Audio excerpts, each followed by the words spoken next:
বিয়ের ৩ দিনের মাথায় নববধূ তার স্বামী নূর কুতুব সুজনের পুরুষাঙ্গ কেটে দিয়েছেন। মুমূর্ষ অবস্থায় সুজনকে প্রথমে লালমনিরহাট সদর হাসপাতালে নেওয়া হলে সেখান থেকে রংপুরে প্রেরণ করা হয়েছে।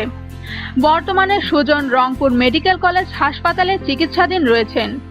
তার পুরুষাঙ্গের রগ কেটে যাওয়ায় 24টি সেলাই করা দরকার হয়েছে বলে তার চাচা জানান। ঘটনাটি ঘটেছে মঙ্গলবার দুপুরে লালমনিরহাটে আদিত্যমারী উপজেলার পলাশী ইউনিয়নের মদনপুর গ্রামে। বিষয়টির ধামাচাপা দেওয়ার চেষ্টা করেও ব্যর্থ হয়েছে। বুধবার বিকেলে সরেজমিন গিয়ে ছেলের পরিবারের সাথে কথা বলে জানা গেছে, পলাশী ইউনিয়নের মদনপুর গ্রামের জাহাঙ্গীর আলমের ছেলে নূর কুতুব সুজনের সাথে হাতীবান্ধা উপজেলার ভেলাগুড়ি ইউনিয়নের ভ্যান চালক আশরাফুল ইসলামের কলেজ পড়ুয়া আফরিনা আক্তারের সাথে পরিবারের দেখাশোনার পর রবিবার আনুষ্ঠানিকভাবে বিয়ে দেওয়া হয়।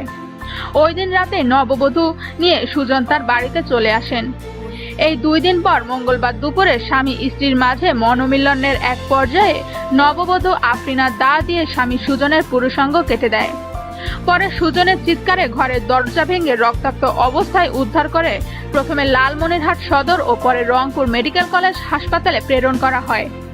সুজনের চাচা দুলান মিয়া জানান, পুরুষাঙ্গের রগ কেটে যাওয়ায় 24টি সেলাই করা হয়েছে। তিনি আরো জানান, চিকিৎসক জানিয়েছেন প্রতিদিন 2400 থেকে 2500 টাকার ওষুধের প্রয়োজন হবে। আর ভালো চিকিৎসা পেলে সুজন আস্তে আস্তে সুস্থ হয়ে উঠবেন। আপনাদের ফেভারিট সব নিউজ পেতে সাবস্ক্রাইব করুন আমাদের চ্যানেলে আর বেল আইকনে ক্লিক করতে ভুলবেন না। ধন্যবাদ।